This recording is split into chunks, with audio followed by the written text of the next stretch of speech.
ವಿದ್ಯಾರ್ಥಿಗಳೇ, ಇಂದಿನ ತರಗತಿಯಲ್ಲಿ ಅಂದರೆ ಜೀವಕ್ರಿಯೆಗಳು 10ನೇ ತರಗತಿಯ ಅಧ್ಯಾಯವಾಗಿರ್ತಕ್ಕಂಥ ಜೀವಕ್ರಿಯೆಗಳು ಈ ಒಂದು ಪ್ರಸ್ತುತ ಪಾಠದಲ್ಲಿ ಭಾಗ 2ರಲ್ಲಿ ನಾವು ಇಂದಿನ ತರಗತಿಯಲ್ಲಿ ಉಸಿರಾಟ ಕ್ರಿಯೆ, ಆ ಉಸಿರಾಟ ಕ್ರಿಯೆಯ ಪರಿಕಲ್ಪನೆ,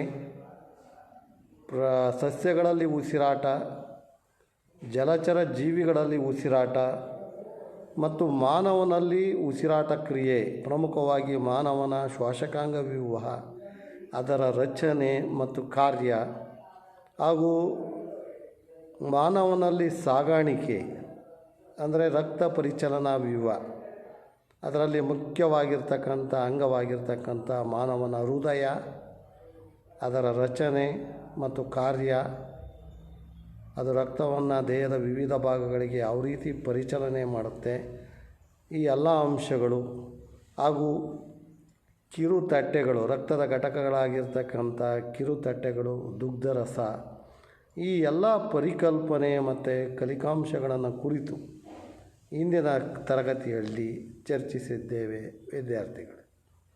ಇಂದಿನ ಪ್ರಸ್ತುತ ತರಗತಿಯಲ್ಲಿ ಅಂದರೆ ಭಾಗ 3ರಲ್ಲಿ ನಾವು ಸಸ್ಯಗಳಲ್ಲಿ ನೀರಿನ ಸಾಗಾಣಿಕೆ ಹಾಗೂ ಮಾನವನಲ್ಲಿ ಯಾವ ರೀತಿ ಸಾಗಾಣಿಕೆ ಆಗುತ್ತೆ ಅನ್ನೋದನ್ನು ನಾವು ಇಂದಿನ ತರಗತಿಯಲ್ಲಿ ತಿಳ್ಕೊಂಡಿದ್ವಿ. ಅದೇ ರೀತಿ ಸಸ್ಯಗಳಲ್ಲಿ ನೀರಿನ ಸಾಗಾಣಿಕೆ ಅಂದರೆ ಸಸ್ಯಗಳಲ್ಲಿ ಝೈಲಮ್ ಅಂಗಾಂಶಗಳ ಮುಖಾಂತರ ನೀರು ಯಾವ ರೀತಿ ಸಾಗಾಣಿಕೆ ಆಗುತ್ತೆ, ಅದೇ ರೀತಿ ಸಸ್ಯಗಳಲ್ಲಿ ಆಹಾರ, ಈ ಫ್ಲೋಯಮ್ ಅನ್ನೋ ಒಂದು ಅಂಗಾಂಶ, ಆಹಾರವನ್ನು ಸಾಗಿಸ್ತಕ್ಕಂಥ ಅಂಗಾಂಶ, ಈ ಒಂದು ಪರಿಕಲ್ಪನೆ ಹಾಗೂ ಸಸ್ಯಗಳಲ್ಲಿ ವಿಸರ್ಜನೆ ಹಾಗೂ ಮಾನವನಲ್ಲಿ ವಿಸರ್ಜನೆ, ಮಾನವನ ವಿಸರ್ಜನಾಂಗ ವ್ಯೂಹದ ರಚನೆ ಮತ್ತು ಕಾರ್ಯ, ಮತ್ತು ಈ ಪಾಠಕ್ಕೆ ಸಂಬಂಧಿಸಿದ ಕೆಲವು ವೈಜ್ಞಾನಿಕ ಕಾರಣಗಳನ್ನು ಕುರಿತು ಇಂದಿನ ತರಗತಿಯಲ್ಲಿ ಅಂದರೆ ಭಾಗ 3ರಲ್ಲಿ ಚರ್ಚಿಸೋಣ ವಿದ್ಯಾರ್ಥಿಗಳೇ. ಮೊದಲಿಗೆ ಸಸ್ಯಗಳಲ್ಲಿ ನೀರಿನ ಸಾಗಾಣಿಕೆ. ಈಗ ಸಸ್ಯಗಳಲ್ಲಿ ನೀರಿನ ಸಾಗಾಣಿಕೆ ಯಾವ ರೀತಿ ಆಗುತ್ತೆ? ಸಸ್ಯಗಳಲ್ಲಿ ಒಂದು ಜಲವಾಹಕ ಅಂಗಾಂಶ ಅಂತ ನಾವು ಕರಿತೀವಿ ಝೈಲಮನ್ನು, ಅಂದರೆ ನೀರನ್ನು ಸಾಗಿಸ್ತಕ್ಕಂಥ ಒಂದು ಅಂಗಾಂಶ ಇದು. ಆದ್ದರಿಂದ ಇದಕ್ಕೆ ನಾವು ಜಲವಾಹಕ ಅಂಗಾಂಶ ಅಂತ ಕರಿತೀವಿ ವಿದ್ಯಾರ್ಥಿಗಳು. ಈ ಸಸ್ಯಗಳು ಕಾರ್ಬನ್ ಡೈಆಕ್ಸೈಡ್ನಂಥ ಸರಳ ಸಂಯುಕ್ತಗಳನ್ನು ಒಳತೆಗೆದುಕೊಂಡು ಕ್ಲೋರೋಫಿಲ್ ಹೊಂದಿರುವ ಎಲೆಗಳಂಥ ಅಂಗಗಳಲ್ಲಿ ದ್ಯುತಿಸಂಶ್ಲೇಷಿಸಿ ಶಕ್ತಿಯನ್ನು ಸಂಗ್ರಹಿಸ್ತವೆ. ಅಂದರೆ ಸಸ್ಯಗಳು ಕಾರ್ಬನ್ ಡೈಆಕ್ಸೈಡ್ನಂಥ ಸರಳ ಸಂಯುಕ್ತಗಳನ್ನು ತಮ್ಮ ಉಸಿರಾಟದ ಜೀವ ಅನಿಲವಾಗಿ ಕಾರ್ಬನ್ ಡೈಆಕ್ಸೈಡನ್ನು ಸಸ್ಯ ದೇಹದೊಳಗಡೆ ತೆಗೆದುಕೊಂಡಿರ್ತವೆ. ಈ ಕ್ಲೋರೋಫಿಲ್ ಅಂದರೆ ಪತ್ರಹರಿತನ್ನು ಹೊಂದಿರುವ ಎಲೆಗಳಂಥ ಅಂಗಗಳಲ್ಲಿ ದ್ಯುತಿಸಂಶ್ಲೇಷಣೆ ಕ್ರಿಯೆಯನ್ನು ನಡೆಸಿ ಶಕ್ತಿಯನ್ನು ಸಂಗ್ರಹಿಸಿಟ್ಕೊಳ್ತವೆ ಸಸ್ಯಗಳು. ಈಗ ಸಸ್ಯಗಳ ದೇಹ ನಿರ್ಮಾಣಕ್ಕೆ ಅತಿ ಅವಶ್ಯಕವಾದ ಮಣ್ಣಿನಲ್ಲಿ ಕರಗಿರುವ, ಈ ಸಸ್ಯಗಳ ದೇಹ ನಿರ್ಮಾಣಕ್ಕೆ ಅತಿ ಅವಶ್ಯಕವಾಗಿರ್ತಕ್ಕಂಥ ಮಣ್ಣಿನಲ್ಲಿ ಕರಗಿರ್ತಕ್ಕಂಥ ನೈಟ್ರೋಜನ್, ಫಾಸ್ಫರಸ್ ಮತ್ತು ಇತರ ಖನಿಜಗಳನ್ನು ತಮ್ಮ ಬೇರುಗಳಿಂದ ಹೀರಿಕೊಳ್ತವೆ. ಇವುಗಳು ಬೇರುಗಳ ಮುಖಾಂತರ ಈ ನೀರು ಮತ್ತು ಲವಣಾಂಶಗಳನ್ನು ಸಸ್ಯದ ಬೇರುಗಳಲ್ಲಿ ಹೀರಿಕೊಳ್ತವೆ. ಆ ಲವಣಾಂಶಗಳು ಅಂದರೆ ನೈಟ್ರೋಜನ್, ಫಾಸ್ಫರಸ್, ಇನ್ನಿತರೆ ಖನಿಜಗಳನ್ನು ಅವು ಹೀರಿಕೊಳ್ತವೆ. ಇವು ದೇಹ ನಿರ್ಮಾಣ, ಸಸ್ಯಗಳ ದೇಹ ನಿರ್ಮಾಣಕಾರಕಗಳು ಅಂತ ಇವನ್ನ ಕರಿತೀವಿ. ಈ ಝೈಲಮ್ ಅಂತಕ್ಕಂಥ ಒಂದು ಆಹಾರ ಜಲವಾಹಕ ಅಂಗಾಂಶ, ಈ ಝೈಲಮ್ ಆ ಟೈಮಲ್ಲಿ ಮಣ್ಣಿನಿಂದ ಪಡೆದ ನೀರು ಮತ್ತು ಲವಣಗಳನ್ನು ಸಸ್ಯಕ್ಕೆ ಸಾಗಿಸಿದರೆ, ಫ್ಲೋಯಮ್ ಎಲೆಗಳಲ್ಲಿ ಸಂಶ್ಲೇಷಿಸಲ್ಪಟ್ಟ ದ್ಯುತಿಸಂಶ್ಲೇಷಣೆಯ ಉತ್ಪನ್ನಗಳನ್ನು ಸಸ್ಯದ ಉಳಿದ ಭಾಗಗಳಿಗೆ ಸಾಗಿಸುತ್ತೆ. ಆದ್ದರಿಂದ ಝೈಲಮನ್ನು ನಾವು ಜಲವಾಹಕ ಅಂಗಾಂಶ, ಆ ಮಣ್ಣಿನಿಂದ ಪಡೆದಿರತಕ್ಕಂಥ ನೀರು ಮತ್ತು ಲವಣಗಳನ್ನು ಸಸ್ಯದ ಎಲ್ಲ ಭಾಗಗಳಿಗೆ ಇದು ಸರಬರಾಜು ಮಾಡೋದರಿಂದ ಇದನ್ನು ನಾವು ಜಲವಾಹಕ ಅಂಗಾಂಶ ಅಂತ ಕರಿತೀವಿ. ಇಂಗ್ಲೀಷ್ನಲ್ಲಿ ವಾಟರ್ ಕಂಡಕ್ಟಿಂಗ್ ಟಿಶ್ಯೂ ಅಂತ ಕರಿತೀವಿ. ಇನ್ನು ಫ್ಲೋಯಮ್ ಹಸಿರು ಎಲೆಗಳಲ್ಲಿ ದ್ವಿತೀಯ ಸಂಶ್ಲೇಷಣಾ ಕ್ರಿಯೆಯಿಂದ ತಯಾರಿಸಿರ್ತಕ್ಕಂಥ ಆಹಾರ ಉತ್ಪನ್ನಗಳನ್ನು ಸಸ್ಯದ ಉಳಿದ ಭಾಗಗಳಿಗೆ ಸರಬರಾಜು ಮಾಡೋದರಿಂದ ಇದಕ್ಕೆ ಆಹಾರವಾಹಕ ಅಂಗಾಂಶ ಅಂದರೆ ಇಂಗ್ಲೀಷಲ್ಲಿ ಫುಡ್ ಕಂಡಕ್ಟಿಂಗ್ ಟಿಶ್ಯೂ ಅಂತ ಕರಿತೀವಿ ವಿದ್ಯಾರ್ಥಿಗಳೇ. ಈಗ ಸಸ್ಯಗಳಲ್ಲಿ ನಾವು ನೋಡುವಂತೆ ಅತ್ಯಂತ ಎತ್ತರಕ್ಕೆ ನೀರನ್ನು ಚಲಿಸುವಂತೆ ಮಾಡಲು ಒತ್ತಡವೊಂದು ಆಗುವುದಿಲ್ಲ. ಅಂದರೆ ಬೇರಿನಿಂದ ಹೀರಿರ್ತಕ್ಕಂಥ ನೀರನ್ನು ಸಸ್ಯದ ತುದಿ ಭಾಗಗಳಿಗೆ ಅಂದರೆ ವರ್ಧನ ಅಂಗಾಂಶ ಅಂದರೆ ಅಪೆಕಲ್ ಸ್ಟೆಮ್ ಅಂತ ನಾವು ಕರಿತೀವಿ. ಆ ತುದಿ ಭಾಗಗಳಿಗೂ ಆ ಒಂದು ನೀರು ಸರಬರಾಜಾಗೋದಕ್ಕೆ ಈ ಕೆಳಗಡೆ ಇರತಕ್ಕಂಥ ಸಕ್ಷನ್ ಫೋರ್ಸ್ ಅಂತ ಕರಿತೀವಿ. ಕೆಳಗಡೆ ಇರತಕ್ಕಂಥ ಒತ್ತಡ ಮೇಲ್ಮುಖಕ್ಕೆ ಹೋಗೋದಕ್ಕೆ ಆಗೋದಿಲ್ಲ. ಆದ್ದರಿಂದ ಅದು ಎಲೆಗಳು ಜೀವಕೋಶದಿಂದ ಆವಿಯಾಗುವ ನೀರಿನ ಅಣುಗಳು, ಈಗ ಟ್ರಾನ್ಸ್ಪಿರೇಷನ್ ಅಂತ ಕರಿತೀವಿ, ಬಾಷ್ಪ ವಿಸರ್ಜನೆ ಅಂತ ನಾವು ಚಿತ್ರದಲ್ಲಿ ನೀವು ನೋಡ್ತಾ ಇದ್ದೀರ ಮಕ್ಕಳೇ. ಆ ಒಂದು ಬಾಷ್ಪ ವಿಸರ್ಜನೆ ಕ್ರಿಯೆ ನಡೆಯುತ್ತೆ. ಸಸ್ಯ ಬೇರುಗಳ ಮೂಲಕ ಹೀರಿರ್ತಕ್ಕಂಥ ನೀರನ್ನು ತನಗೆ ಸಸ್ಯದ ಉಪಯೋಗಕ್ಕೆ ಬೇಕಾಗಿರುವ ನೀರನ್ನು ಉಪಯೋಗಿಸ್ಕೊಂಡು ಬಾಕಿ ಉಳಿತಕ್ಕಂಥ ನೀರು ಆವಿಯಾಗಿ ನಮಗೆ ಕಣ್ಣಿಗೆ ಕಾಣದಂಗೆ, ನಮ್ಮ ಕಣ್ಣಿಗೆ ಗೋಚರಿಸ್ದಂಗೆ ಆವಿಯಾಗಿ ಇನ್ವಿಸಿಬಲ್ ವಾಟರ್ ವೇಪರ್ಸ್ ನೀರಾವಿಯಾಗಿ ಹೋಗುತ್ತೆ. ಆ ಕ್ರಿಯೆಯನ್ನು ನಾವು ಬಾಷ್ಪ ವಿಸರ್ಜನೆ ಅಂತ ಕರಿತೀವಿ. ಇಂಗ್ಲೀಷಲ್ಲಿ ಅದಕ್ಕೆ ಟ್ರಾನ್ಸ್ಪಿರೇಷನ್ ಅಂತ ಕರೀತೀವಿ.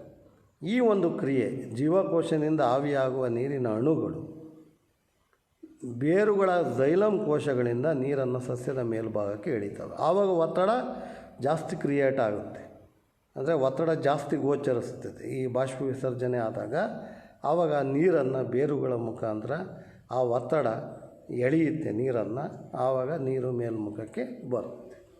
ಅಂದರೆ ಗಾಳಿಗೆ ತೆರೆದ ಸಸ್ಯದ ಭಾಗಗಳಿಂದ ಆವಿ ರೂಪದಲ್ಲಿ ನೀರು ನಷ್ಟವಾಗುವುದನ್ನು ನಾವು ಬಾಷ್ಪ ವಿಸರ್ಜನೆ ಅಥವಾ ಇಂಗ್ಲೀಷ್ನಲ್ಲಿ ಟ್ರಾನ್ಸ್ಪಿರೇಷನ್ ಅಂತ ಕರಿತೀವಿ. ಈ ರೀತಿ ಸಸ್ಯಗಳಲ್ಲಿ ನೀರಿನ ಸಾಗಾಣಿಕೆ ಆಗುತ್ತೆ. ಇನ್ನು ಸಸ್ಯಗಳಲ್ಲಿ ಆಹಾರದ ಸಾಗಾಣಿಕೆ ಯಾವ ರೀತಿ ಆಗುತ್ತೆ? ಈ ವಿಲೀನಗೊಳ್ಳಬಲ್ಲ ದ್ಯುತಿ ಸಂಶ್ಲೇಷಣೆಯ ಉತ್ಪನ್ನಗಳ ಸಾಗಾಣಿಕೆಯನ್ನು ನಾವು ವಸ್ತು ಸ್ಥಾನಾಂತರಣ ಅಂತ ಕರಿತೀವಿ. ಈ ವಿಲೀನಗೊಳ್ಳಬಲ್ಲ ದ್ಯುತಿ ಸಂಶ್ಲೇಷಣೆ, ನೀರಿನಲ್ಲಿ ವಿಲೀನಗೊಳ್ಳಬಲ್ಲ ದ್ಯುತಿ ಸಂಶ್ಲೇಷಣೆ ಉತ್ಪನ್ನಗಳ ಸಾಗಾಣಿಕೆಯ ಪ್ರಕ್ರಿಯೆಯನ್ನು ನಾವು ವಸ್ತು ಸ್ಥಾನಾಂತರಣ ಅಂತ ಕರಿತೀವಿ. ಇದು ವಾಹಕ ಅಂಗಾಂಶ, ಆಹಾರವಾಹಕ ಅಂಗಾಂಶವಾಗಿರ್ತಕ್ಕಂಥ ಫ್ಲೋಯಮ್ ಭಾಗದಲ್ಲಿ ಇದು ಜರುಗುತ್ತೆ. ಇದನ್ನು ನಾವು ಆಹಾರಗೊಳವೆ ಅಂತ ಕರಿತೀವಿ. ಈ ಜರಡಿ ನಾಳದ ಈ ಒಂದು ಫ್ಲೋಯಮ್ಮಿನ ರಚನೆಯಲ್ಲಿ ಜರಡಿ ನಾಳ ಅಂತ ಇರುತ್ತೆ. ಅದನ್ನು ನಾವು ಸ್ಟ್ಯೂ ಟ್ಯೂಬ್ ಅಂತ ಕರಿತೀವಿ ಇಂಗ್ಲೀಷಲ್ಲಿ. ಆ ಜರಡಿ ನಾಳದ ಪಾರ್ಶ್ವ ಸಂಗಾತಿ ಜೀವಕೋಶದ ಸಹಾಯದಿಂದ ಕಂಪ್ಯಾನಿಯನ್ ಸೆಲ್ ಅಂತ ಜರಡಿ ನಾಳದ ಪಕ್ಕದಲ್ಲಿ ಇರ್ತಾವೆ ಆ ಒಂದು ಫ್ಲೋಯಮ್ ರಚನೆಯಲ್ಲಿ. ಆ ಜರಡಿ ನಾಳದ ಪಾರ್ಶ್ವ ಸಂಗಾತಿ ಜೀವಕೋಶದ ಸಹಾಯದಿಂದ ಮೇಲ್ಮುಖ ಮತ್ತು ಕೆಳಮುಖ ಎರಡೂ ದಿಕ್ಕುಗಳಲ್ಲಿ ಇದು ನಡೆಯುತ್ತೆ ಈ ಒಂದು ಕ್ರಿಯೆ.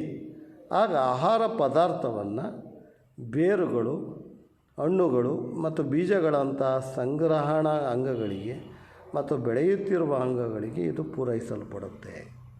ಈ ವಸ್ತು ಸ್ಥಾನಾಂತರಣ ಪ್ರಕ್ರಿಯೆ ಈ ಒಂದು ಮೇಲ್ಮುಖ ಮತ್ತು ಕೆಳಮುಖ ಎರಡೂ ದಿಕ್ಕುಗಳಲ್ಲಿ ನಡೆಯೋದ್ರಿಂದ ಆ ಆಹಾರ ಪದಾರ್ಥಗಳನ್ನು ಕೆಳಮುಖ ಭಾಗದಲ್ಲಿ ಇರ್ತಕ್ಕಂಥ ಬೇರುಗಳು ಮತ್ತು ಮೇಲ್ಮುಖ ಭಾಗದಲ್ಲಿ ಇರ್ತಕ್ಕಂಥ ಹಣ್ಣುಗಳು ಮತ್ತು ಕೆಳಮುಖ ಭಾಗದಲ್ಲಿ ಬೀಜಗಳಂಥ ಸಂಗ್ರಹಣಾ ಅಂಗಗಳಿಗೆ ಮತ್ತು ಬೆಳೆಯುತ್ತಿರುವ ಅಂಗಗಳಿಗೆ ಈ ಆಹಾರ ಪದಾರ್ಥಗಳನ್ನು ಪೂರೈಸಲು ಸಾಧ್ಯ ಆಗುತ್ತೆ ವಿದ್ಯಾರ್ಥಿಗಳೇ.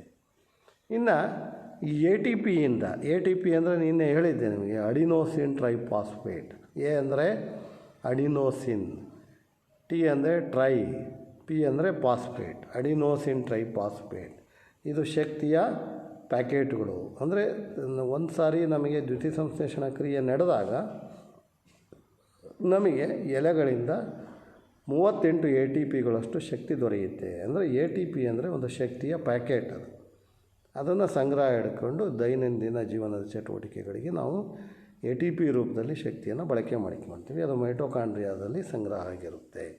ಅದನ್ನು ಹಿಂದಿನ ತರಗತಿಯಲ್ಲಿ ನಿಮಗೆ ಹೇಳಿದ್ದೆ ಮಕ್ಕಳೇ. ಈಗ ATPಯಿಂದ ಶಕ್ತಿಯನ್ನು ಬಳಸಿಕೊಂಡು ಸುಕ್ರೋಸ್ನಂತಹ ವಸ್ತುವನ್ನು ಫ್ಲೋಯಮ್ ಅಂಗಾಂಶಕ್ಕೆ ವರ್ಗಾಯಿಸಲಾಗುತ್ತೆ. ಈ ATPಯಿಂದ ಶಕ್ತಿಯನ್ನು ಬಳಸಿಕೊಂಡು ಸುಕ್ರೋಸ್ ಅಂತಕ್ಕಂಥ ಒಂದು ಪಾಲಿಸ್ಯಾಕರೈಡ್ ಶರ್ಕರ ಅಂತ ಕರೀತೀವಿ. ಈ ಸುಕ್ರೋಸ್ನಂಥ ವಸ್ತುವನ್ನು ಫ್ಲೋಯಮ್ ಅಂಗಾಂಶಕ್ಕೆ ವರ್ಗಾಯಿಸಲಾಗುತ್ತದೆ. ಇದು ಅಂಗಾಂಶದ ಅಭಿಸರಣ ಒತ್ತಡವನ್ನು ಹೆಚ್ಚಿಸಿ ನೀರು ಅದರೊಳಗೆ ಪ್ರವೇಶಿಸಲು ಕಾರಣ ಆಗುತ್ತೆ.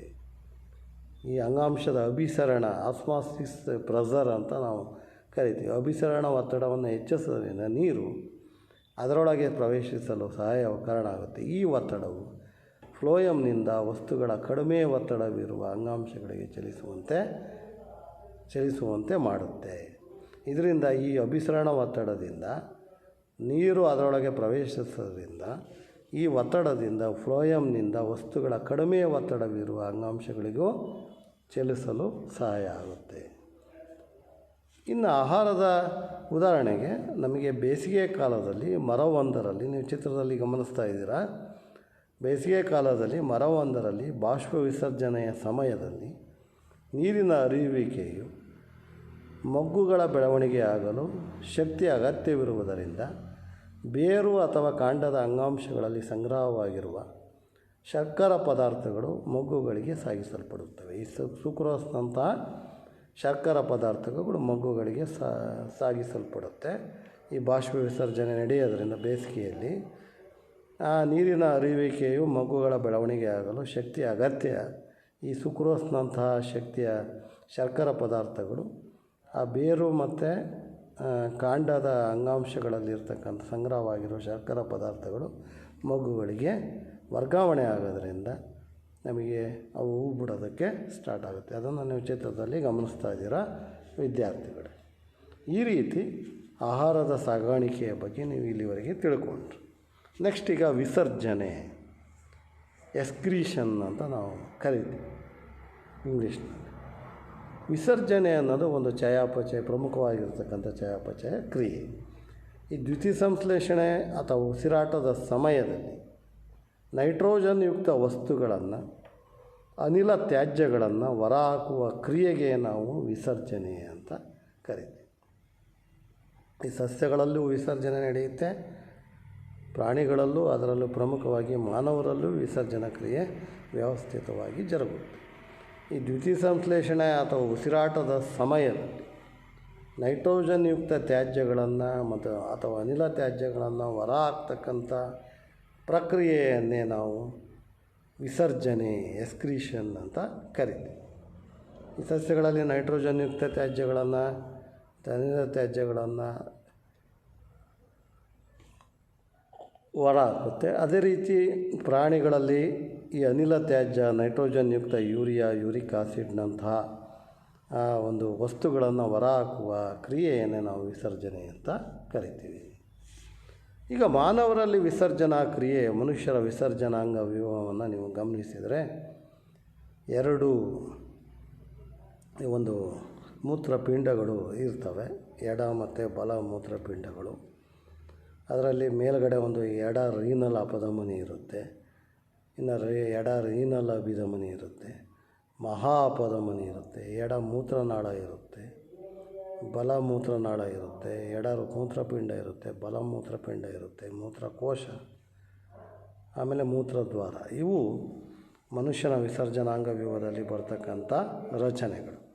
ಅವುಗಳ ಕಾರ್ಯಗಳನ್ನು ನಾವು ಒಂದೊಂದಾಗಿ ಈಗ ತಿಳ್ಕೊಳ್ಳೋಣ ವಿದ್ಯಾರ್ಥಿಗಳೇ. ಈ ಮನುಷ್ಯರ ವಿಸರ್ಜನಾಂಗ ವ್ಯೂಹವು ಒಂದು ಜೊತೆ ಮೂತ್ರಪಿಂಡಗಳು, ಅಂದರೆ ಎಡ ಮತ್ತು ಬಲ ಮೂತ್ರಪಿಂಡಗಳು, ಒಂದು ಜೊತೆ ಮೂತ್ರನಾಳಗಳು, ಬಲ ಮತ್ತು ಎಡ ಮೂತ್ರನಾಳಗಳು, ಒಂದು ಮೂತ್ರಕೋಶ, ಒಂದು ಮೂತ್ರದ್ವಾರವನ್ನು ಒಳಗೊಂಡಿರುತ್ತೆ. ಈ ಮೂತ್ರಪಿಂಡಗಳು ಉದರ ಭಾಗದಲ್ಲಿ ಬೆನ್ನು ಮೂಳೆ ಎರಡು ಪಾರ್ಶ್ವಗಳಲ್ಲಿ ಒಂದೊಂದರಂತೆ ಇವೆ. ಈ ಉದರ ಭಾಗದ ಕೆಳಭಾಗದಲ್ಲಿ ಬೆನ್ನು ಮೂಳೆಯ ಹಿಂಭಾಗದಲ್ಲಿ ಉದರ ಭಾಗದ ಹಿಂಭಾಗದಲ್ಲಿ ಬೆನ್ನು ಮೂಳೆಯ ಎರಡೂ ಪಾರ್ಶ್ವಗಳಲ್ಲಿ ಒಂದೊಂದರಂತೆ ಈ ಮೂತ್ರಪಿಂಡಗಳು ಇರ್ತವೆ. ಮೂತ್ರವು ಮೂತ್ರಪಿಂಡಗಳಲ್ಲಿ ಉತ್ಪತ್ತಿಯಾಗಿ ಮೂತ್ರನಾಳಗಳ ಮೂಲಕ ಹರಿದು ಮೂತ್ರದ್ವಾರದ ಮೂಲಕ ವಿಸರ್ಜನೆ ಆಗುವವರೆಗೂ ಮೂತ್ರಕೋಶದಲ್ಲಿ ಸಂಗ್ರಹ ಆಗುತ್ತೆ. ಈ ಮೂತ್ರಪಿಂಡಗಳಲ್ಲಿ ಉತ್ಪತ್ತಿಯಾಗುತ್ತೆ, ಅದು ಮೂತ್ರನಾಳಗಳ ಮೂಲಕ ಹರಿದು ಮೂತ್ರದ್ವಾರದ ಮೂಲಕ ವಿಸರ್ಜನೆ ಆಗುವವರೆಗೂ ಮೂತ್ರಕೋಶದಲ್ಲಿ ಸಂಗ್ರಹವಾಗುತ್ತೆ. ಈ ರೀತಿ ರಕ್ತದಿಂದ ತ್ಯಾಜ್ಯ ವಸ್ತುಗಳನ್ನು ಸೋಸಿ ಹೊರತೆಗೆಯುವುದು ಮೂತ್ರ ತಯಾರಿಕೆಯ ಉದ್ದೇಶವಾಗಿದೆ. ರಕ್ತದಿಂದ ತ್ಯಾಜ್ಯ ವಸ್ತುಗಳನ್ನು ಸೋಸಿ ಹೊರತೆಗೆಯುವುದು ಮೂತ್ರ ತಯಾರಿಕೆಯ ಪ್ರಮುಖವಾಗಿರುವ ಉದ್ದೇಶವಾಗಿರುತ್ತೆ ವಿದ್ಯಾರ್ಥಿಗಳೇ. ಇನ್ನು ಶ್ವಾಸಕೋಶಗಳಲ್ಲಿ ರಕ್ತದಿಂದ ಕಾರ್ಬನ್ ಡೈಆಕ್ಸೈಡನ್ನು ತೆಗೆದುಹಾಕುವಂತೆ ಮೂತ್ರಪಿಂಡಗಳಲ್ಲಿ ರಕ್ತದಿಂದ ಯೂರಿಯಾ ಅಥವಾ ಯೂರಿಕ್ ಆಮ್ಲಗಳಂಥ ನೈಟ್ರೋಜನ್ ಯುಕ್ತ ತ್ಯಾಜ್ಯಗಳನ್ನು ತೆಗೆದುಹಾಕಲಾಗುತ್ತೆ. ಈ ಶ್ವಾಸಕೋಶಗಳಲ್ಲಿ ರಕ್ತದಿಂದ ಕಾರ್ಬನ್ ಡೈಆಕ್ಸೈಡನ್ನು ಯಾವ ರೀತಿ ತೆಗೆದುಹಾಕ್ತೀವಿ, ಅದೇ ರೀತಿ ಮೂತ್ರಪಿಂಡಗಳಲ್ಲಿ ರಕ್ತದಿಂದ ಯೂರಿಯಾದ ಉತ್ಪನ್ನಗಳಾಗಿರ್ತಕ್ಕಂಥ ನೈಟ್ರೋಜನ್ ಉತ್ಪನ್ನಗಳಾಗಿರ್ತಕ್ಕಂಥ ಯೂರಿಯಾ ಮತ್ತು ಯೂರಿಕ್ ಆಮ್ಲಗಳಂಥ ನೈಟ್ರೋಜನ್ ಯುಕ್ತ ತ್ಯಾಜ್ಯಗಳನ್ನು ಹೊರತೆಗೆಯಲಾಗುತ್ತದೆ. ವಿದ್ಯಾರ್ಥಿಗಳೇ, ಮೂತ್ರಪಿಂಡದಲ್ಲಿರುವ ಪ್ರತಿಯೊಂದು ಲೋಮನಾಳಗಳ ಗುಂಪು ಸೋಸಲ್ಪಟ್ಟ ದ್ರವವನ್ನು ಸಂಗ್ರಹಿಸುವ ಬಟ್ಟಲಿನಾಕಾರದ ತುದಿ ಇರುವ ಒಂದು ನಾಳದ ಸಂಪರ್ಕದಲ್ಲಿ ಇರುತ್ತೆ. ಒಂದು ಬೌಮನ್ಸ್ ಕ್ಯಾಪ್ಸೂಲ್ ಅಂತ ನಾವು ಇಂಗ್ಲೀಷಲ್ಲಿ ಕರಿತೀವಿ. ಈ ಮೂತ್ರಪಿಂಡದಲ್ಲಿ ಪ್ರತಿಯೊಂದು ಲೋಮನಾಳಗಳ ಗುಂಪು ಸೋಸಲ್ಪಟ್ಟ ದ್ರವವನ್ನು ಸಂಗ್ರಹಿಸುವ ಬಟ್ಟಲಿನ ಆಕಾರದಲ್ಲಿ ಬೌಮನ್ಸ್ ಕ್ಯಾಪ್ಸೂಲ್ ಅಂತ ಕರಿತೀವಿ. ಬಟ್ಟಲಿನ ಆಕಾರದ ತುದಿ ಇರುವ ನಾಳದ ಸಂಪರ್ಕದಲ್ಲಿ ಯಾವಾಗಲೂ ಇರುತ್ತೆ. ಪ್ರತಿ ಮೂತ್ರಪಿಂಡವು ನೆಫ್ರಾನ್ಗಳೆಂದು ಕರೆಯಲ್ಪಡುವ ನೆಫ್ರಾನ್ಗಳು ಮೂತ್ರಜನಕಾಂಗದ ಒಂದು ರಚನಾತ್ಮಕ ಮತ್ತು ಕಾರ್ಯಾತ್ಮಕ ಘಟಕಗಳು. ಇವು ನೆಫ್ರಾನ್ಗಳು. Nephron is the functional and structural unit of excretory system ಅಂತ ನಾವು ಕರಿತೀವಿ. ಪ್ರತಿ ಮೂತ್ರಪಿಂಡವು ಅಸಂಖ್ಯಾತ ನೆಫ್ರಾನುಗಳೆಂದು ಕರೆಯಲ್ಪಡುವ ಒತ್ತೊತ್ತಾಗಿ ಜೋಡಿಸಲ್ಪಟ್ಟ ಈ ಸೋಸುವ ಘಟಕಗಳನ್ನು ಭಾರೀ ಸಂಖ್ಯೆಯಲ್ಲಿ ಹೊಂದಿದೆ. ಇದು ಅಸಂಖ್ಯಾತ ಸಂಖ್ಯೆಯಲ್ಲಿ ನೆಫ್ರಾನ್ಗಳು ಮೂತ್ರಜನಕಾಂಗದ ವ್ಯೂಹದಲ್ಲಿ ಇರುತ್ತೆ. ಈಗ ಆ ಒಂದು ನೆಫ್ರಾನಿನ ಒಂದು ರಚನೆಯನ್ನು ಗಮನಿಸಿದರೆ ಅದರಲ್ಲಿ ತುದಿಯಲ್ಲಿ ಬೌಮನ್ ಕೋಶ, ಬಟ್ಟಲಿನ ಆಕಾರದಲ್ಲಿರುವ ಬೌಮನ್ ಕೋಶ, ಅದರಲ್ಲಿ ರೀನಲ್ ಅಪಧಮನಿಯ ಕವಲುಗಳು, ರಕ್ತನಾಳಗಳು ಇರ್ತವೆ. ಆಮೇಲೆ ಗ್ಲಮರುಲಸ್ ಅಂತ ಒಂದು ಬಟ್ಟಲಿನ ಆಕಾರದ ರಚನೆ ಇರುತ್ತೆ, ಅದರ ಕೋಶ. ನೆಫ್ರಾನ್ ಕೊಳವೆ ಆಕಾರದ ಭಾಗ, ನೆಫ್ರಾನ್ ಒಳಗಡೆ ಕೊಳವೆ ಆಕಾರದ ಒಂದು ಭಾಗ ಇರುತ್ತೆ. ರೀನಲ್ ಅಭಿಧಮನಿಯ ಕವಲು, ಲೋಮನಾಳಗಳು ಮತ್ತು ಸಂಗ್ರಹ ನಾಳಗಳು, ಇವು ನೆಫ್ರಾನ್ ರಚನೆಯ ರಚನಾಂಗಗಳು. ಈಗ ಈ ಪ್ರಾರಂಭಿಕ ಹಂತದ ಸೋಸುವಿಕೆಯಲ್ಲಿ ಶೋಧಿಸಲ್ಪಟ್ಟ ಪ್ರಾರಂಭಿಕ ಹಂತದಲ್ಲಿ ಸೋಸುವಿಕೆಯಲ್ಲಿ ಶೋಧಿಸಲ್ಪಟ್ಟ ಗ್ಲುಕೋಸ್, ಅಮೈನೋ ಆಮ್ಲ, ಲವಣಗಳು ಮತ್ತು ಹೆಚ್ಚಿನ ಪ್ರಮಾಣದ ನೀರಿನಂತಹ ಆಯ್ದ ಕೆಲವು ವಸ್ತುಗಳು ಮೂತ್ರವು ನಾಳದಲ್ಲಿ ಮುಂದೆ ಹರಿಯದಂತೆ ಪುನಃ ಹೀರಲ್ಪಡುತ್ತದೆ.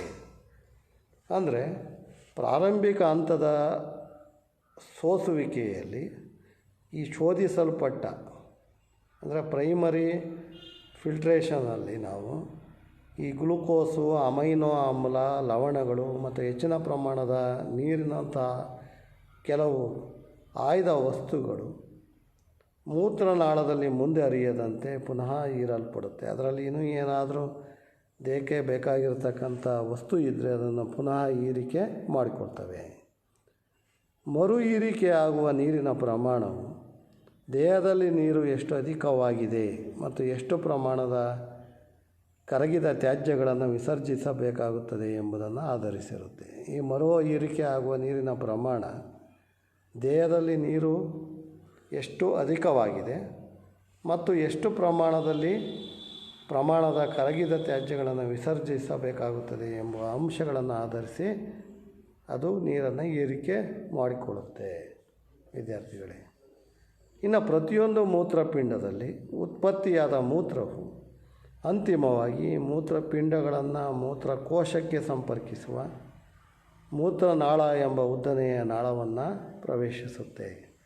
ಪ್ರತಿಯೊಂದು ಮೂತ್ರಪಿಂಡದಲ್ಲಿ ಉತ್ಪತ್ತಿಯಾದ ಮೂತ್ರವು ಅಂತಿಮವಾಗಿ ಮೂತ್ರಪಿಂಡಗಳನ್ನು ಮೂತ್ರಕೋಶಕ್ಕೆ ಸಂಪರ್ಕಿಸುವ ಮೂತ್ರನಾಳ ಎಂಬ ಉದ್ದನೆಯ ನಾಳವನ್ನು ಪ್ರವೇಶಿಸುತ್ತೆ. ಈ ಮೂತ್ರಕೋಶವು ಸ್ನಾಯುವಿನಿಂದಾದ ಅಂಗವಾಗಿರುವುದರಿಂದ ನರವ್ಯೂಹದ ನಿಯಂತ್ರಣಕ್ಕೆ ಒಳಪಟ್ಟಿದೆ. ಇದರ ಪರಿಣಾಮವಾಗಿ ನಾವು ಮೂತ್ರ ವಿಸರ್ಜಿಸಬೇಕೆಂಬ ಪ್ರಚೋದನೆಯನ್ನು ಸಾಮಾನ್ಯವಾಗಿ ನಿಯಂತ್ರಿಸಬಹುದಾಗಿದೆ. ಈಗ ಮೂತ್ರಕೋಶವು ಸ್ನಾಯುವಿನಿಂದಾದ ಅಂಗವಾಗಿರುವುದರಿಂದ ನರವ್ಯೂಹದ ನಿಯಂತ್ರಣಕ್ಕೆ ಒಳಪಟ್ಟಿರೋದ್ರಿಂದ ನಾವು ಮೂತ್ರ ವಿಸರ್ಜಿಸಬೇಕೆಂಬ ಪ್ರಚೋದನೆಯನ್ನು ನಾವೇ ನಿಯಂತ್ರಿಸಿಕೊಳ್ಬೋದು ವಿದ್ಯಾರ್ಥಿಗಳೇ. ಇನ್ನು ಸಸ್ಯಗಳಲ್ಲಿ ಯಾವ ರೀತಿ ವಿಸರ್ಜನೆ ಆಗುತ್ತೆ? ಈಗ ಇಲ್ಲಿವರೆಗೆ ಮಕ್ಕಳೇ ನೀವು ಪ್ರಾಣಿಗಳಲ್ಲಿ ವಿಸರ್ಜನಾ ಕ್ರಿಯೆ, ವಿಸರ್ಜನಾಂಗ ವ್ಯೂಹದ ಬಗ್ಗೆ ಸವಿಸ್ತಾರವಾಗಿ ತಿಳ್ಕೊಂಡಿದ್ದೀರ. ಅದೇ ರೀತಿ ಸಸ್ಯಗಳಲ್ಲಿ ವಿಸರ್ಜನಾ ಕ್ರಿಯೆ ಯಾವ ರೀತಿ ನಡೆಯುತ್ತೆ ನೀವು ಇಲ್ಲಿ ಚಿತ್ರದಲ್ಲಿ ಗಮನಿಸ್ಬೋದು ವಿದ್ಯಾರ್ಥಿಗಳೇ. ದ್ಯುತಿ ಸಂಶ್ಲೇಷಣೆಯ ಸಮಯದಲ್ಲಿ ಉತ್ಪತ್ತಿಯಾಗುವ ಆಕ್ಸಿಜನ್ ಸಸ್ಯಕ್ಕೆ ಒಂದು ವ್ಯರ್ಥ ಪದಾರ್ಥವಾಗಿದೆ. ಅವು ಹೆಚ್ಚಾದ ನೀರನ್ನು ಬಾಷ್ಪವಿಸರ್ಜನೆಯ ಮೂಲಕ ಹೊರಹಾಕ್ತವೆ. ಇಲ್ಲಿ ಎಲೆಗಳ ಮೇಲೆ ಬಾಷ್ಪವಿಸರ್ಜನೆ ಕ್ರಿಯೆ ನಡೀತಕ್ಕಂಥ ಒಂದು ಪ್ರಕ್ರಿಯೆಯನ್ನು ನೋಡ್ತೀರ. ದ್ಯುತಿ ಸಂಶ್ಲೇಷಣೆಯ ಸಮಯದಲ್ಲಿ ಉತ್ಪತ್ತಿಯಾದ ಆಕ್ಸಿಜನ್ ಸಹ ಒಂದು ವ್ಯರ್ಥ ಪದಾರ್ಥವಾಗಿದೆ. ಅವು ಹೆಚ್ಚಾದ ನೀರನ್ನು ಬಾಷ್ಪವಿಸರ್ಜನೆಯ ಮೂಲಕ ಹೊರಹಾಕ್ತವೆ. ಅದನ್ನು ನೀವು ಚಿತ್ರದಲ್ಲಿ ಗಮನಿಸ್ತಾ ಇದ್ದೀರ ವಿದ್ಯಾರ್ಥಿಗಳೇ. ಇನ್ನು ಹಳೆಯ ಝೈಲಮ್ ಕೋಶಗಳಲ್ಲಿ ತ್ಯಾಜ್ಯ ಪದಾರ್ಥಗಳು ರಾಳ ಮತ್ತು ಅಂಟುಗಳ ರೂಪದಲ್ಲಿ ಸಂಗ್ರಹವಾಗಿರುತ್ತವೆ. ಹಳೆಯ ಮರಗಳಲ್ಲಿ ಝೈಲಮ್ನ ತ್ಯಾಜ್ಯ ಪದಾರ್ಥಗಳು ರಾಳ ಮತ್ತು ಅಂಟುಗಳ ರೂಪದಲ್ಲಿ ಸಂಗ್ರಹವಾಗುತ್ತದೆ. ಸಸ್ಯಗಳು ತಮ್ಮ ಸುತ್ತಲಿನ ಮಣ್ಣಿನಲ್ಲಿ ಕೂಡ ಕೆಲವು ತ್ಯಾಜ್ಯ ವಸ್ತುಗಳನ್ನು ವಿಸರ್ಜಿಸುತ್ತವೆ. ಸಸ್ಯಗಳು ತಮ್ಮ ಸುತ್ತಲಿನ ಮಣ್ಣಿನಲ್ಲಿ ಕೂಡ ಕೆಲವು ತ್ಯಾಜ್ಯ ವಸ್ತುಗಳನ್ನು ವಿಸರ್ಜಿಸುತ್ತವೆ. ಸಸ್ಯ ತ್ಯಾಜ್ಯ ಪದಾರ್ಥಗಳು ಜೀವಕೋಶದ ರಸದಾನಿಗಳಲ್ಲಿ ಮತ್ತು ಎಲೆಗಳಲ್ಲಿ ಸಂಗ್ರಹವಾಗುತ್ತೆ. ಈ ಸಸ್ಯ ತ್ಯಾಜ್ಯ ಪದಾರ್ಥಗಳು ಜೀವಕೋಶದ ರಸದಾನಿಗಳಲ್ಲಿ ಮತ್ತು ಎಲೆಗಳಲ್ಲಿ ಸಂಗ್ರಹ ಆಗುತ್ತೆ ವಿದ್ಯಾರ್ಥಿಗಳೇ. ನೀವು ಇಲ್ಲಿವರೆಗೆ ನೀವು ಸಸ್ಯ ವಿಸರ್ಜನೆ, ಪ್ರಾಣಿಗಳಲ್ಲಿ ವಿಸರ್ಜನೆ, ಸಸ್ಯಗಳಲ್ಲಿ ವಿಸರ್ಜನೆವರೆಗೂ ತಿಳ್ಕೊಂಡ್ರಿ. ಈಗ ಈ ಜೀವಕ್ರಿಯೆಗಳು ಈ ಒಂದು ಪ್ರಸ್ತುತ ಪಾಠಕ್ಕೆ ಸಂಬಂಧಿಸಿದ ಕೆಲವು ಪ್ರಮುಖವಾಗಿರ್ತಕ್ಕಂಥ ವೈಜ್ಞಾನಿಕ ಕಾರಣಗಳನ್ನು ತಿಳ್ಕೊಳ್ಳೋಣ. ಈಗ ಒಂದನೇದು, ಮನುಷ್ಯರಂಥ ಬಹುಕೋಶೀಯ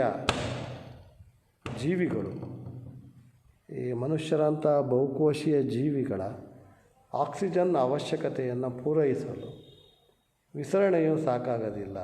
ಯಾಕೆ? ಈಗ ಈ ಬಹುಕೋಶೀಯ ಜೀವಿಗಳ ಎಲ್ಲ ಜೀವಕೋಶಗಳು ಸುತ್ತಲಿನ ಪರಿಸರದೊಂದಿಗೆ ಸಂಪರ್ಕದಲ್ಲಿರಲು ಸಾಧ್ಯ ಆಗೋದಿಲ್ಲ. ಒಂದು, ಈ ಜೀವಕೋಶಗಳ ನಡುವೆ ಅಂತರ್ಕೋಶೀಯ ಅವಕಾಶಗಳು ಕಂಡುಬರೋದಿಲ್ಲ. ಹಾಗೂ ವಿಸರಣೆಯು ತುಂಬ ನಿಧಾನ ಪ್ರಕ್ರಿಯೆ ಆಗಿರುವುದರಿಂದ ಲಕ್ಷಾಂತರ ಜೀವಕೋಶಗಳಿಗೆ ಆಕ್ಸಿಜನ್ ತಲುಪಲು ವರ್ಷಗಳೇ ಬೇಕಾಗುತ್ತೆ. ಆದ್ದರಿಂದ ಈ ವಿಸರಣೆ ಸಾಕಾಗೋದಿಲ್ಲ. ಅದನ್ನು ನೀವು ಚಿತ್ರದಲ್ಲಿ ಗಮನಿಸ್ತಾ ಇದ್ದೀರಾ ವಿದ್ಯಾರ್ಥಿಗಳು. ನೆಕ್ಸ್ಟ್ ಎರಡನೇದು, ಹಸಿರು ಸಸ್ಯಗಳು ಸ್ವಪೋಷಕಗಳು ಅಂತ ಯಾಕೆ ಕರೀತೇವೆ? ಇದು ಸುಲಭ. ಇವು ಸ್ವತಃ ಆಹಾರವನ್ನು ತಯಾರಿಸುವುದರಿಂದ ಸ್ವಪೋಷಕಗಳು ಅನ್ನೋರು. ಸಸ್ಯಗಳು ಕಾರ್ಬನ್ ಡೈಆಕ್ಸೈಡ್ ನೀರನ್ನು ಉಪಯೋಗಿಸಿಕೊಂಡು ಸೂರ್ಯನ ಬೆಳಕಿನ ಸಹಾಯದಿಂದ ಆಹಾರವನ್ನು ತಯಾರಿಸುತ್ತೆ. ಇದಕ್ಕೆ ನಾವು ದ್ಯುತಿ ಸಂಶ್ಲೇಷಣೆ ಕ್ರಿಯೆ ಅಂತ ಕರಿತೀವಿ. ಆದ್ದರಿಂದ ಸಸ್ಯಗಳು ತಮ್ಮ ಆಹಾರವನ್ನು ತಾವೇ ತಯಾರಿಸ್ಕೊಳ್ಳೋದ್ರಿಂದ ಇವನ್ನ ಸ್ವಪೋಷಕಗಳು, ಆಟೋಟ್ರೋಪ್ಸ್ ಅಂತ ಕರಿತೀವಿ ವಿದ್ಯಾರ್ಥಿಗಳೇ.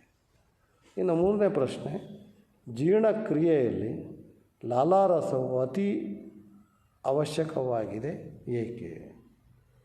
ಈ ಕಾರಣ ಇದು ಆಹಾರವನ್ನು ಮೃದುವಾಗಿಸುತ್ತದೆ ಮತ್ತು ಲಾಲಾರಸದ ಅಮೈಲೇಸ್ ಕಿಣ್ವವು ಬೇಯಿಸಿದ ಆಹಾರದಲ್ಲಿರುವ ಪಿಷ್ಟ ಮತ್ತು ಗ್ಲೈಕೋಜನನ್ನು ಸಿಹಿ ರುಚಿಯ ಸಕ್ಕರೆಯನ್ನಾಗಿ ಪರಿವರ್ತಿಸ್ತವೆ. ಆದ್ದರಿಂದ ಜೀರ್ಣಕ್ರಿಯೆಯಲ್ಲಿ ಲಾಲಾರಸ ಅತಿ ಮುಖ್ಯ.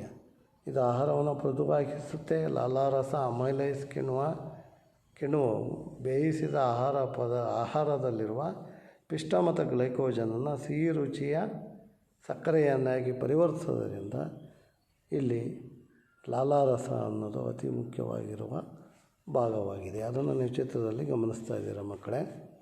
ಇನ್ನು 4ನೇದು, ಮಾನವರಲ್ಲಿ ಇಮ್ಮಡಿ ಪರಿಚಲನೆಯು ಅತಿ ಅವಶ್ಯಕವಾಗಿದೆ ಏಕೆ? ಡಬಲ್ ಸರ್ಕ್ಯುಲೇಷನ್ ಈ ಹೃದಯದಲ್ಲಿ ದೇಹದ ಎಲ್ಲ ಭಾಗಗಳಿಗೆ ಶೀಘ್ರವಾಗಿ ಆಕ್ಸಿಜನ್ ಪೂರೈಸಲು, ದೇಹದ ಉಷ್ಣತೆಯನ್ನು ನಿಯಂತ್ರಿಸಲು ಹಾಗೂ ಆಕ್ಸಿಜನ್ ರಹಿತ ರಕ್ತವನ್ನು ಸಂಪೂರ್ಣವಾಗಿ ಶ್ವಾಸಕೋಶಗಳಿಗೆ ಸಾಗಿಸಿ ಶೀಘ್ರವಾಗಿ ಆಕ್ಸಿಜನ್ ಪೂರಿತಗೊಳಿಸಲು ಇಮ್ಮಡಿ ಪರಿಚಲನೆ ಅತ್ಯವಶ್ಯಕವಾಗಿದೆ ವಿದ್ಯಾರ್ಥಿಗಳೇ.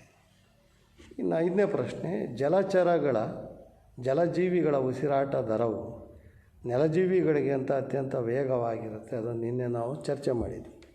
ಈಗ ಗಾಳಿಯು 21% ಆಕ್ಸಿಜನ್ನನ್ನು ಹೊಂದಿದೆ. ಆದರೆ ನೀರಿನಲ್ಲಿ ವಿಲೀನವಾಗಿರುವ ಆಕ್ಸಿಜನ್ ಪ್ರಮಾಣ 1% ಮಾತ್ರ.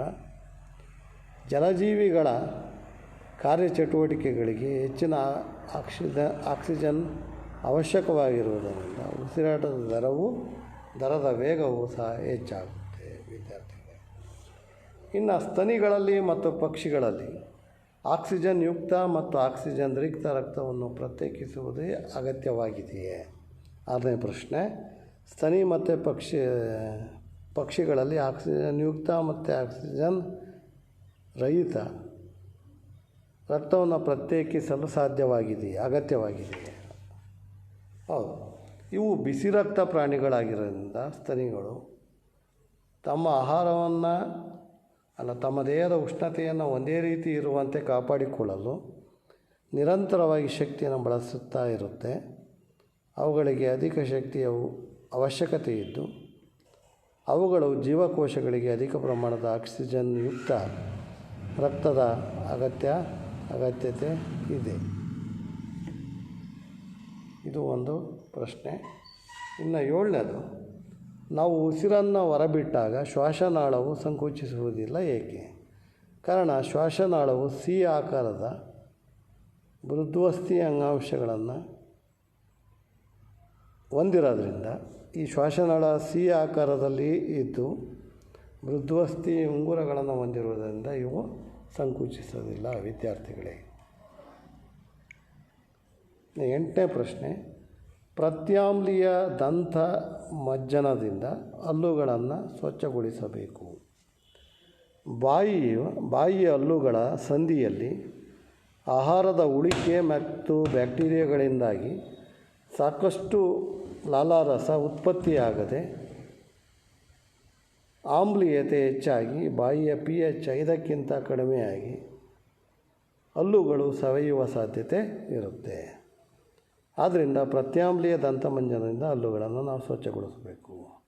ಅಂದರೆ ಬಾಯಿಯ ಹಲ್ಲುಗಳ ಸಂದಿಯಲ್ಲಿ ಆಹಾರದ ಉಳಿಕೆ ಕೆಲವು ಬ್ಯಾಕ್ಟೀರಿಯಾಗಳಿಂದಾಗಿ ಅವುಗಳ ಚಟುವಟಿಕೆಯಿಂದಾಗಿ ಹಲ್ಲುಗಳು ಹಾಳಾಗಬಹುದು. ಆದ್ದರಿಂದ ಸಾಕಷ್ಟು ಲಾಲಾರಸ ಉತ್ಪತ್ತಿ ಆಗದೆ ಆಮ್ಲೀಯತೆ ಹೆಚ್ಚಾಗಿ ಬಾಯಿಯ pH 5ಕ್ಕಿಂತ ಕಡಿಮೆಯಾಗಿ ಹಲ್ಲುಗಳು ಸವೆಯುವ ಸಾಧ್ಯತೆ ಇರುತ್ತೆ.